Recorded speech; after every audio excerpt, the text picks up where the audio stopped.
Bismillahirrahmanirrahim. Assalamualaikum warahmatullahi wabarakatuh. Salam sejahtera dan salam Hari Air Sedunia untuk pecinta-pecinta alam sekitar sekalian yang turut bersama-sama di dalam sesi perkongsian kali ini. Saya Lili Sohana binti Adnan dari Seksyen Pengawasan Air Tanah, Bahagian Air dan Merin, Jabatan Alam Sekitar Ibu Pejabat Putrajaya, dan saya akan menyampaikan Pocket Talk bertajuk Groundwater Making the Invisible Visible. Pertamanya, marilah kita bersama-sama memanjatkan kesyukuran kerana kita masih berpeluang merasai nikmat kurniaan alam sekitar ini seperti nikmat udara yang segar, air yang bersih dan mencukupi serta tanah yang tidak tercemar dengan unsur-unsur yang berbahaya. Sahabat-sahabat alam sekitar sekalian, tahukah anda Hari Air Sedunia disambut pada setiap 22 hari bulan Mac setiap tahun sebagai satu tanda peringatan untuk kita bersama-sama melindungi kepentingan sumber-sumber air di dunia ini. Pada tahun 2022 ini, tema yang telah dipilih untuk Hari Air Sedunia adalah Groundwater Making the Invisible Visible. Tahukah anda bahawa air mineral di dalam bekas ini adalah merupakan salah satu hasil produk dari sumber air bawah tanah? Maknanya, kita selama ini telah tahu dan menggunakan sumber daripada air bawah tanah ini. Baiklah, perkongsian pada kali ini kita akan melihat kepada dua perspektif mengenai air bawah tanah seperti berikut. Pertama, apakah yang dimaksudkan dengan invisible ke visible? Bagaimanakah peranan JAS dalam pengurusan air bawah tanah ini dalam menjadikan ianya visible di Malaysia? Apabila melihat saya berdiri ini, tanpa kita sedar, ada sesuatu yang tersembunyi di bawah bumi kita berpijak. Apakah ia? Tahukah anda bahawa 99% dari liquid fresh water adalah tersimpan atau tersembunyi di bawah tanah yang kita namakannya air bawah tanah atau groundwater. Sumber air yang tersembunyi di bawah tanah yang kita berpijak ini sebenarnya menyediakan kehebatan luar biasa yang bermanfaat untuk ekosistem dan manusia sejagat. Kita sedia maklum bahawa sumber air yang biasa digunakan adalah dari sungai, air hujan, tasik dan lain-lain air permukaan. Tetapi jika dibandingkan dengan air permukaan yang semakin sukar diramal kualiti dan kuantitinya, air bawah tanah sebenarnya merupakan sumber air yang sangat reliable tetapi masih jauh kemunculannya di mata masyarakat. Sahabat-sahabat pencinta alam sekalian, kajian Nahrim pada tahun 2015 menunjukkan bahawa kadar penggunaan air bawah tanah di Malaysia yang dilaporkan adalah masih minimum dan dianggarkan membabitkan kurang 5% daripada sumber bekalan air seluruh negara.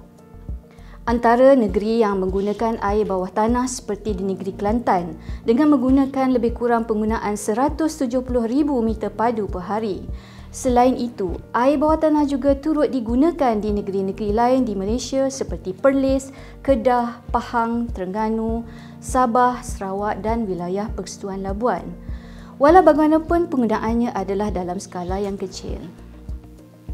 Berdasarkan statistik penggunaan air bawah tanah menunjukkan bahawa kebanyakan air bawah tanah banyak digunakan untuk kegunaan domestik diikuti dengan kegunaan industri dan juga pertanian. Kita percaya bahawa penggunaan air bawah tanah ini akan semakin meningkat dari semasa ke semasa. Berdasarkan apa yang dinyatakan, jelas menunjukkan bahawa air tanah ini walaupun ianya invisible, tetapi impak kegunaannya boleh kita lihat dan rasai di mana-mana. Maksudnya visible apabila ianya digunakan dengan meluasnya. Ada peribahasa katanya, dari telaga yang keruh tidak akan mengalir air yang jernih dan dari telaga yang jernih tidak akan mengalir air yang keruh. Jadi di sini, biarpun air bawah tanah ini di luar pandangan mata, berada di kedudukan di bawah tapak kaki kita, tetapi ianya sangat reliable dari aspek kegunaannya, sehinggakan ada perumpamaan peribahasa yang menggunakan hakikat kualiti air dari air bawah tanah tersebut sudah dapat diramal dari warna air dalam telaganya. Sahabat-sahabat alam sekitar sekalian, sedarkah kita bahawa air bawah tanah yang invisible ini juga terdedah kepada pelbagai punca pencemaran yang berpotensi menjejaskan kegunaan berfaedahnya kesan dari aktiviti-aktiviti guna tanah di sekelilingnya. Jadi, bagaimanakah kita melindunginya? Antara punca-punca yang menyebabkan pencemaran air bawah tanah adalah disebabkan oleh aktiviti guna tanah.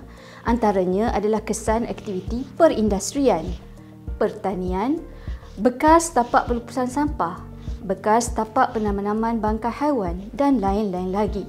Selain itu, salt intrusion dan pemendapan tanah serta perubahan iklim juga turut mempengaruhi keseimbangan kitaran hidrogeologi sedia ada air bawah tanah yang turut mempengaruhi status kualiti air bawah tanah.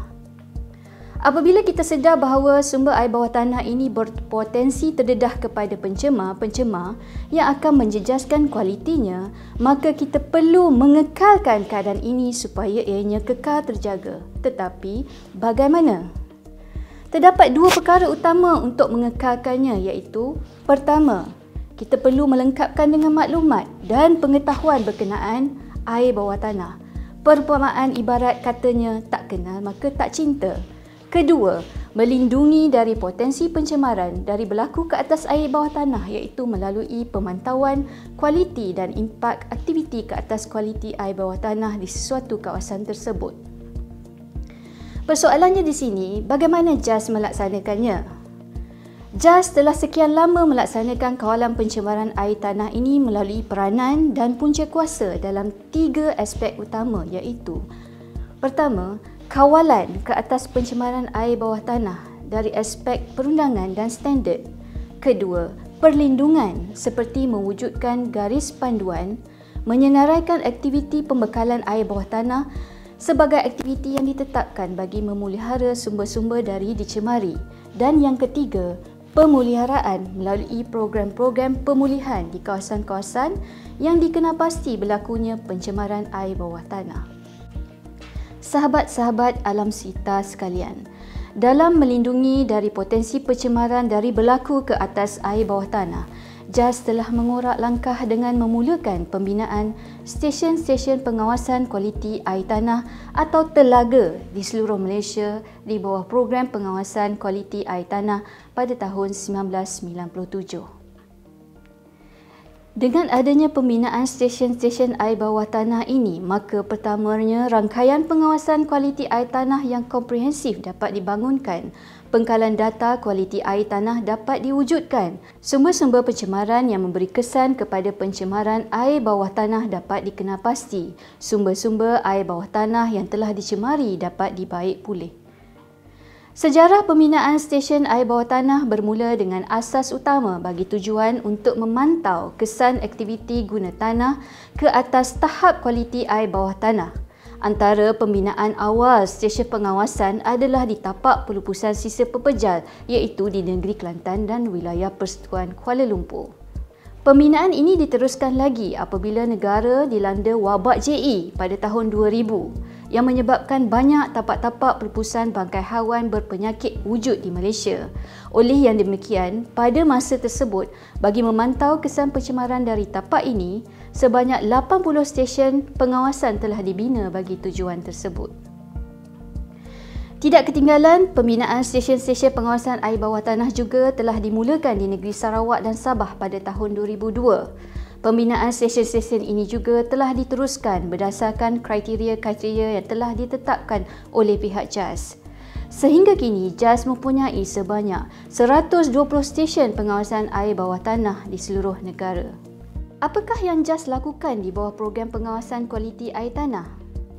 Ada 3 elemen yang dilaksanakan di bawah program ini. Pertamanya, kajian kesesuaian lokasi pembinaan stesen melalui kajian kesesuaian tapak yang dijalankan berdasarkan guna tanah di kawasan berhampiran stesen tersebut. Sebanyak 12 jenis guna tanah yang dijadikan asas kriteria pembinaan stesen-stesen pengawasan air bawah tanah di Malaysia. Yang kedua, pembinaan stesen di lokasi yang telah dikenapasti berdasarkan guna tanah tersebut. Lokasi stesen-stesen ini kebanyakannya terletak di tanah-tanah pemilikan kerajaan, pemilikan individu, swasta dan juga kerajaan negeri. Penghargaan untuk mereka kerana telah sudi bekerjasama dengan JAS selama ini kerana membenarkan penggunaan tanah mereka untuk dijadikan stesen pemantauan kualiti air tanah ini. Yang ketiga, Di bawah program ini juga dilaksanakan program-program persempelan in situ dan juga analisa kimia untuk parameter air tanah seperti pH, jumlah pepejar terampai, nitrat, sulfat dan lain-lain lagi. Sebanyak 47 parameter dianalisa melibatkan 4 kali frekuensi persempelan setiap tahun dilaksanakan oleh JAS negeri untuk setiap stesen yang ada di negeri masing-masing. Sahabat-sahabat alam sekitar sekalian, data-data pemantauan kualiti air tanah yang telah ada tidak bermakna dan berkesan selagi ianya tidak dinilai tahap kualitinya. Inilah yang kita maksudkan to make it visible, orang tahu dan orang kenal. Oleh yang demikian, bagi memastikan data-data pemantauan ini dianalisa dan dinilai secara saintifik, JAS telah mengorak langkah yang lebih luas lagi dengan membangunkan satu standard kualiti air tanah kebangsaan dan indeks kualiti air tanah dengan ringkasnya IKAT. Pembentukan standard ini telah ada sejak tahun 2017 lagi. Standard kualiti air tanah kebangsaan adalah berasaskan kepada 3 kategori kegunaan berfaedah iaitu kegunaan untuk bekalan air minuman, pertanian dan perindustrian. Indeks kualiti air tanah pula adalah satu nilai hasil pengiraan daripada 7 parameter kualiti air tanah iaitu pH, total dissolved solid, nitrate, sulfat, E. coli, ferrum dan fenol yang bertujuan untuk menyediakan maklumat kualiti air tanah secara mudah dan ringkas kepada semua pihak berkepentingan termasuk masyarakat umumnya. Indeks ini adalah dalam bentuk skala dari 0 hingga 100 dan terdiri daripada 5 kategori iaitu sangat bersih, bersih, sederhana tercemar dan sangat tercemar. Mengapa perlu ada standard? Ianya merupakan satu cara penting untuk menilai kesesuaian air tanah untuk kegunaan khusus, contohnya untuk bekalan minuman, pertanian atau industri. Ianya juga merupakan nilai pelbagai parameter kualiti air tanah yang relevan untuk kegunaan yang berfaedah untuk melindungi hidupan akuatik dan kesihatan manusia. Ianya juga berperanan sebagai indikator data kualiti air tanah di mana orang awam boleh menggunakannya dengan mudah. Setelah JAS memperolehi dan menganalisis data-data ini, di manakah ianya dilaporkan? Data-data status kualiti air tanah yang telah dianalisa ini akan dimaklumkan melalui laporan kualiti alam sekeliling yang diterbitkan setiap tahun oleh JAS. Untuk makluman, berdasarkan laporan pada tahun 2020, status kualiti air tanah di seluruh Malaysia yang dianalisa berdasarkan IKAT adalah seperti berikut. Sebanyak 25 stesen berstatus sangat baik, 73 stesen dalam kategori baik, 16 dalam kategori sederhana, manakala tiada stesen yang dalam kategori sangat tercemar. Oleh yang demikian, ini menunjukkan tahap kualiti air bawah tanah di Malaysia masih dalam keadaan baik. Walau bagaimanapun, perkara ini tidak boleh dijadikan zon selesa tetapi perlu dipelihara dan ditambah baik lagi. Kredibiliti JAS sebagai agensi yang memantau status kualiti air tanah ini diperkukuhkan dengan memastikan penyelenggaraan dalaman dan luaran stesen sentiasa berkeadaan baik dan sesuai untuk kerja-kerja persempelan. Ini dilaksanakan dengan menyediakan sejumlah peruntukan untuk digunakan bagi tujuan ini. Antara contoh-contoh kerja-kerja penyelenggaraan yang dijalankan oleh pihak JAS adalah seperti pemotongan rumput, pembaikan peralatan yang rosak dan lain-lain lagi. Ini adalah penting untuk memastikan kualiti persempelan yang dijalankan adalah pada tahap terbaik dan integriti data dapat dikekalkan.